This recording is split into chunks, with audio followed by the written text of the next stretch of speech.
This week on Premier Preps, it's the final week of the regular season in baseball, and we've got league races going down to the wire. Sutter's softball trying to remain perfect, and we've got first round action in the Section boys volleyball playoffs. Plus, I'll introduce you to one of the best up-and-coming baseball players in Cordova High School's Levi Nyberg. This is Premier Preps.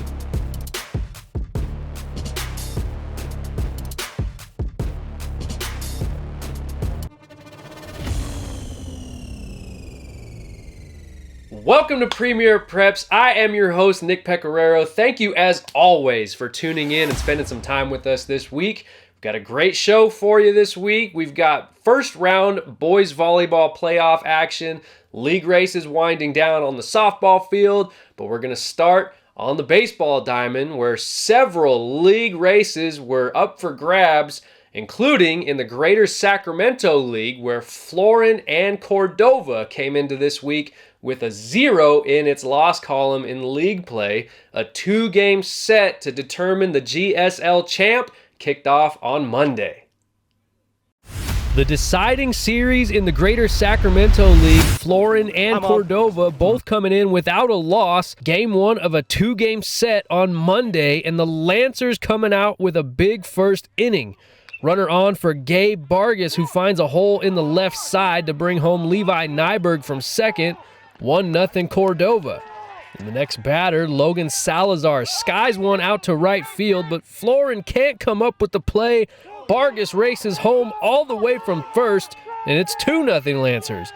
The next batter, Nathan Tran, puts it in play, and unfortunately for Florin, the Panthers caught a bit of the error bug in the first. Another run comes home, but the Lancers still weren't done in the first. The 8th hitter of the inning, Gage Cordova. Man, if there was ever a player that needed to play for Cordova, it's him. That's a legit knock right there. Cordova, the player, with an RBI, and Cordova, the team, with a 4 spot in the first. And then they send their stud sophomore Levi Nyberg to the bump, and he was dealing from the get-go. 2 strikeouts in the first for Nyberg. Top 2 now, Lancers back at it at the plate. This time it's Alfonso Maya coming through with a knock. Nyberg scores again, and Cordova now leads 5-0. And they're looking for more with the bags full and 1 out. Nathan Tran looking for a sac fly, but Florin center fielder Eduardo Ramirez with a frickin' laser beam to get the runner at home to prevent further damage. Ramirez had the big defensive play in the top of the second, and he comes through with a big hit in the bottom half. An RBI double down the right field line scores Mason McNanny, and the Panthers are on the board. We go to the bottom of the 4th now. Levi Nyberg still shoving, strikes out the side. He had 10 punch-outs on Monday, and Nyberg also leads the section in hitting at .681 entering Monday's game, working on a 12-game hit streak. Make it 13 as he finds some outfield grass. Nyberg is hitting .791 during his current hitting streak. A big 6th inning for Cordova, and it's 12-1. Florin trying to mount a miraculous comeback. Eduardo Ramirez with another run-scoring hit. Ramirez went 2 for 3 with 3 ribbies for the Panthers, but that was all they could muster up against Levi Nyberg and the Lancers, who give themselves a chance to win the GSL outright in the regular season finale.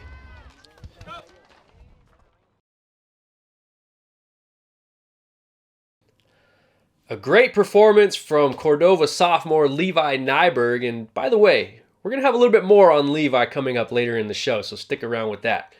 Well, the baseball playoff brackets were released this weekend, but the boys volleyball playoffs started this past week. 64 teams vying for 4 championship banners across 4 different divisions. All 4 champions from last year back in the fold, including Jesuit, Wood Creek, Nevada Union, and Ripon Christian. But we're going to start this week with a 6-11 matchup in the Division III field. 12 Bridges, the Raging Rhinos, hosting their first ever playoff game in school history. They got to host the 11th seeded El Dorado Cougars, the Sierra Valley Conference champions. All playoff games happening on Thursday night.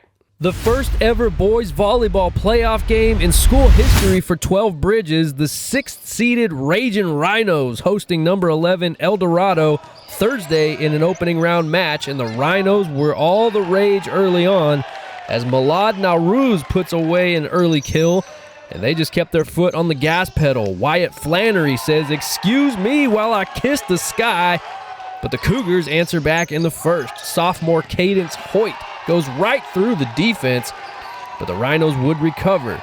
This rally here would go on for nearly 45 seconds. That's an eternity in volleyball, until Whit Cruz, the Rhinos' all-league quarterback, says, "Enough of this!" Cruz puts it down, and then check out this beautiful connection between J.P. Rosella and Wyatt Flannery.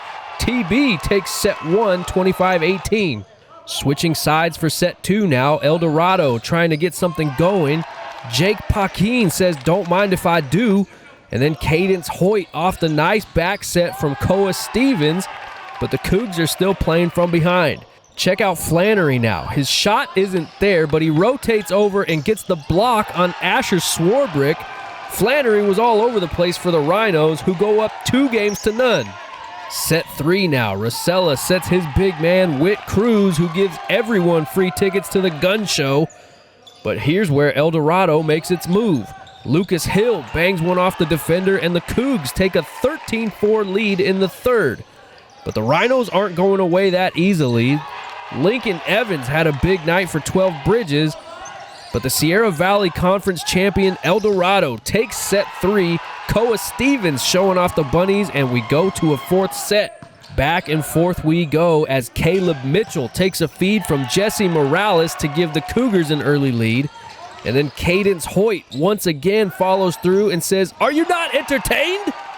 We're all knotted at 10 apiece in the fourth, but 12 Bridges taking a lot of pride in its first ever playoff game.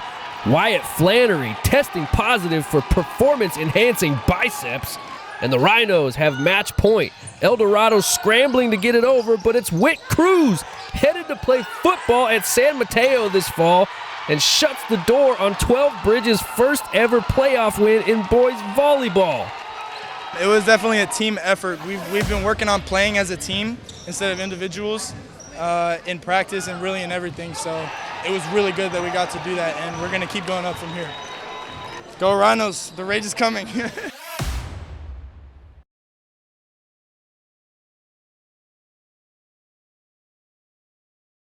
Well, congratulations to 12 Bridges for holding down home court and advancing to the quarterfinals. We're going to go ahead and take a look around the remainder of the remaining brackets in the Sac-Joaquin Section postseason, starting in Division 1. And the quarterfinals look like this. Top-seeded Jesuit on a quest for a Section 3-peat. The Marauders will have to get past Delta League rival Davis in the quarterfinals, while the 4-5 matchup features Oak Ridge hosting St. Mary's. All chalk on the other side of the bracket as well, third-seeded Folsom hosting defending D2 champion Wood Creek. And an all-Elk Grove matchup between Monterey Trail and Pleasant Grove rounds out the D1 field. In Division 2, Rio Americano looking for its third section banner in school history, taking on Antelope, last year's D2 runner-up. Weston Ranch out of the 209 coming up to try to knock off West Park out in Roseville. And on the other side, 6th-seeded Del Oro travels down to Manteca, while 10th-seeded River Valley knocked off defending D3 champ Nevada Union in 5 to reach the quarterfinals. Another tall task awaits the Falcons as they head to 2nd-seeded Granite Bay. To Division 3 now, Sierra of Manteca is the top seed. They'll host number 9 Oakmont, who took down Rio Linda in the 8-9 game. Livingston outlasted Bayer in 5 to become one of just 2 30-win teams in the section. The Wolves head to Christian Brothers on Tuesday. You just saw 12 Bridges. The Rhinos will head down to Lathrop to take on a program that won it all in 2022. And defending champion Ripon Christian makes the trip to 2nd-seeded Vanden. That should be a great matchup to get to the semis. And finally, in D4, up-and-coming futures. The Knights reached the section finals in basketball this year. They're looking to do the same in boys volleyball as the top seed, taking on Big Valley Christian of Modesto. Ripon heads to John Adams Academy of Placer County in the 4-5 matchup. Number 6, Bear River heads to number 3, Vacaville Christian, while number 7, Stone Ridge Christian of Merced travels to number 2, Ben Holt Academy of Stockton. By the way, Premier Preps has highlights from several of these remaining teams from this season if you want to check out the boys volleyball playlist. Quarterfinal action is Tuesday, semifinals on Thursday, and championship games are set for Saturday at Cosumnes River College. Well, you got to see in the opening segment just what Cordova High School sophomore Levi Nyberg can do on the baseball field. And you can tell he's got a bright future in the game. But it's what he does off the field that has him so beloved in his hometown of Rancho Cordova. Last year, Cordova High School may have had the best hidden gem in the Sacramento baseball landscape. But with the way Levi Nyberg is following up in his sophomore year, it's impossible to keep him a secret now. The hardest working kid I've ever seen on the field. You know, he kind of leads by example. He's not a big rah guy, but he leads by, you know, that kind of, it's what I'm going to do to help my team win. And there's so many battles in a game, and we may lose some of them, but we're going to try to win the war. And I'm going to try to help you guys through it. If you want to know about the impact Levi has on the Lancers baseball team, look no further than these numbers.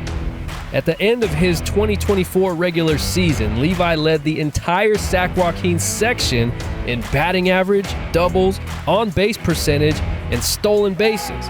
He was tied for first in hits, second in RBIs, and among the top run scorers in the section as well. On the mound, he was tied for 5th in ERA and tied for 7th in strikeouts. Oh yeah, and he's still just a sophomore. I like to hit it a lot. It's good to just like hear the sound off the bat when you're hitting line drives, barrels.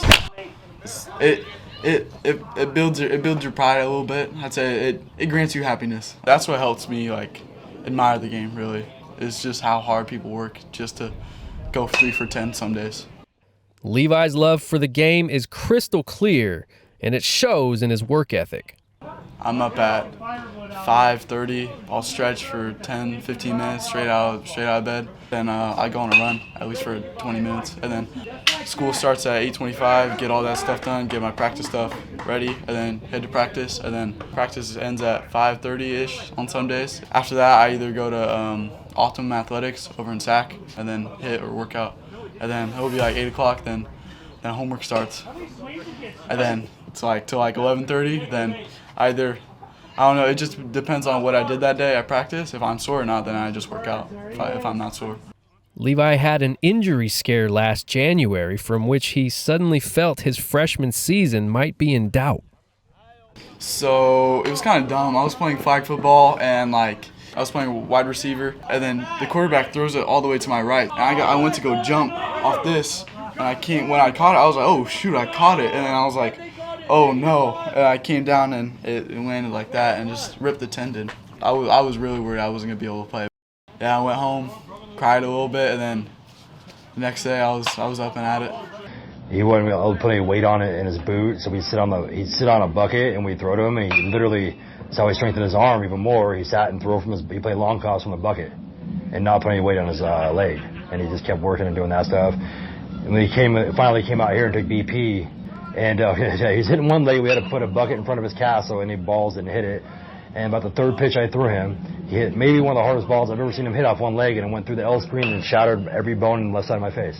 Yeah. It shattered everything in there. It knocked out some fillings, and yeah. So yeah, that's how that went. He was perfectly fine after.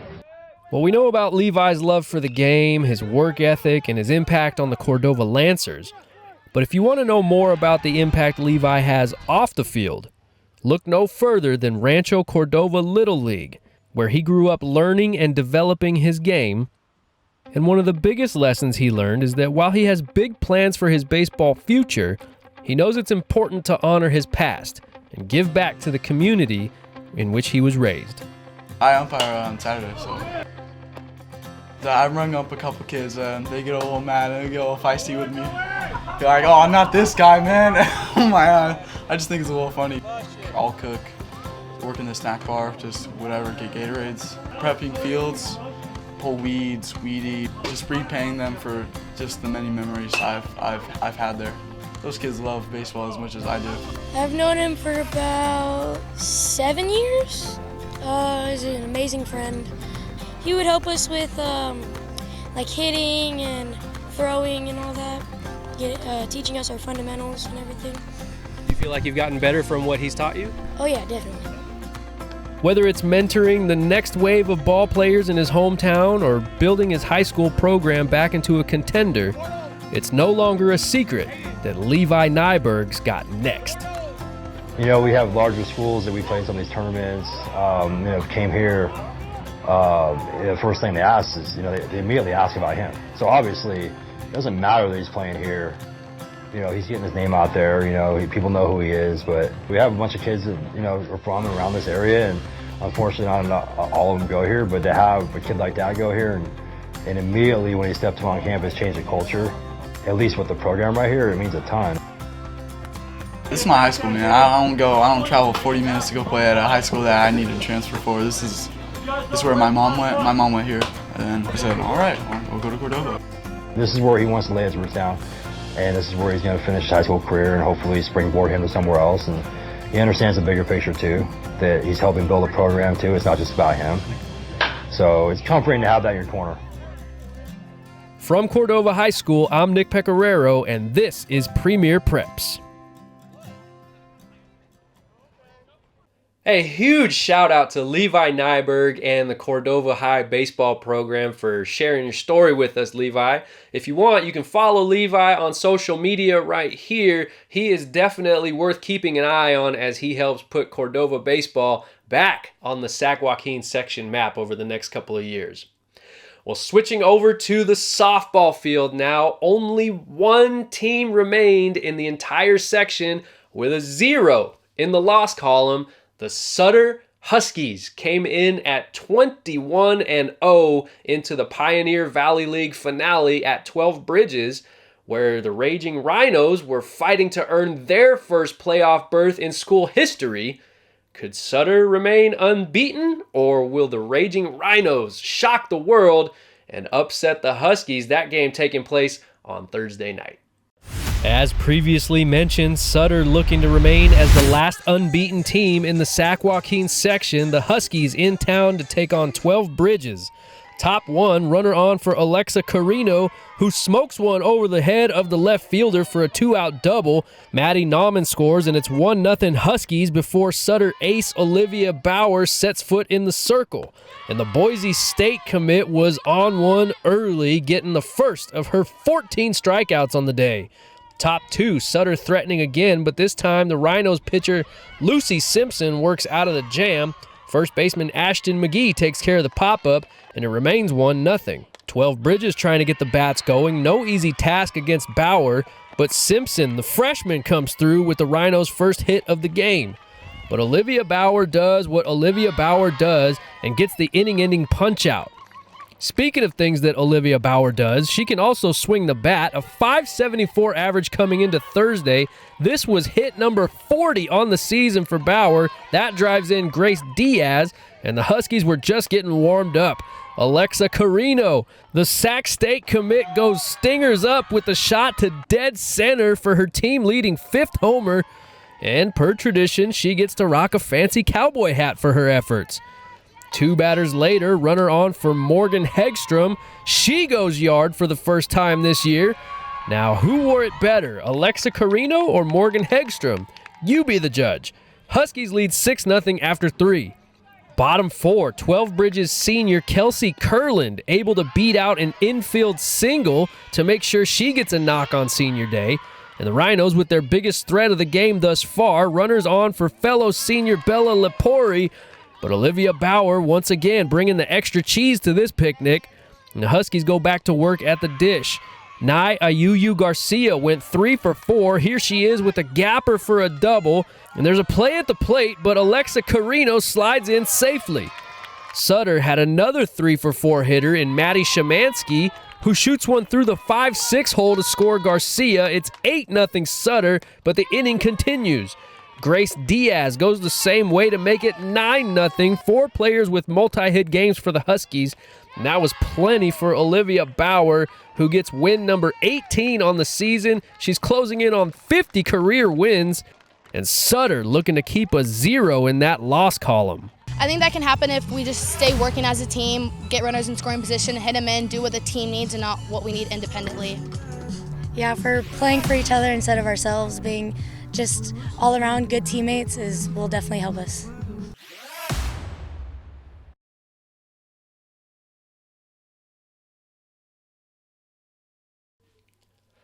Well, there's not a whole lot of mystery left in the Capital Athletic League. Vista Del Lago wrapped up the league title on Monday, its first league championship since 2016. And while Christian Brothers has also secured a playoff berth, wins against Vista over the final 2 games of the regular season could really help the Falcons' chances at potentially getting a home game in the first round. That game number 2 of the series, happening Wednesday in Folsom. Vista Del Lago already has the Capital Athletic League wrapped up, but they're looking for a win on Senior Day. Christian Brothers looking to come out and spoil the party. And the Falcons get off to a good start in the top of the first. Runners on, nobody out for Joey Pelka, who shoots a liner into right and sends Talon Field home from second. Falcons out to a 1-0 start. 2 batters later, Lucas Rado at the plate. He goes the other way. But this time it's going to be a sac fly, just as effective as a hit right there. Former Limp Bizkit drummer John Otto scores, and Christian Brothers leads 2-0 after 1. Now, Vista might not be where it is this year without this dude, Tyler Bolliard. This is hit number 50 on the season for Bolliard. That's a Vista Del Lago single-season record. He would later come in to score on a balk, and then Carter Ethorn delivers a 2-out RBI single to score Trevor Kastner, and we're all knotted at 2 after 3. Top 5 now. CB's got ducks on the pond for Henry Ramsey. Vista can't quite come up with it cleanly. Drew Fox chugging his way home from second on the error, and Christian Brothers jumps back in front 3-2. Eagles respond in the bottom half, runners on the corners, but another balk is called on the Falcons pitcher. That's 2 balks that bring in Eagle runs. This time it's the tying run, and it's back to 3-3. Runner on third now for Shane Hargraves. The big first baseman does his job with a sac fly to right. That'll score Ethan Ree, and Vista has its first lead of the game at 4-3. Christian Brothers still showing some fight. Drew Fox, 2 for 3 on the day. This one drives home John Otto, and we're all square once again at 4 apiece. Falcons looking for more in the 7th. The go-ahead run in scoring position. Mikey Haran with a chopper. Tough play for Trevor Kastner. Haran beats the throw, but a heads-up play from Shane Hargraves at first, who guns down the runner at home. Aggressive but costly base running from the Falcons, and it remains 4-4. Bottom 7, bags full of Eagles for Shane Hargraves. He already has 1 sac fly in this game, and this one will send everybody home happy. The junior delivers on Senior Day, and Vista Del Lago will be a team to watch when the playoffs start next week. We work on it in practice, so I went in there thinking one thing, and that was put the ball in the air. So got to make it happen. I love the fight on this team. I love how we work together. I'm excited to see where we can go.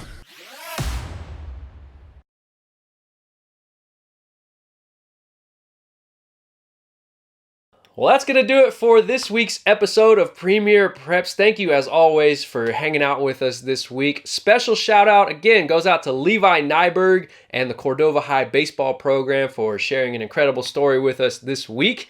You're going to want to tune in next week, as we're going to have highlights from the first round of the Sac-Joaquin Section baseball playoffs, the final week of the softball regular season, and we'll have Sac-Joaquin Section boys volleyball championship games. Tune in then. I'm Nick Pecoraro. Thank you for watching Premier Preps.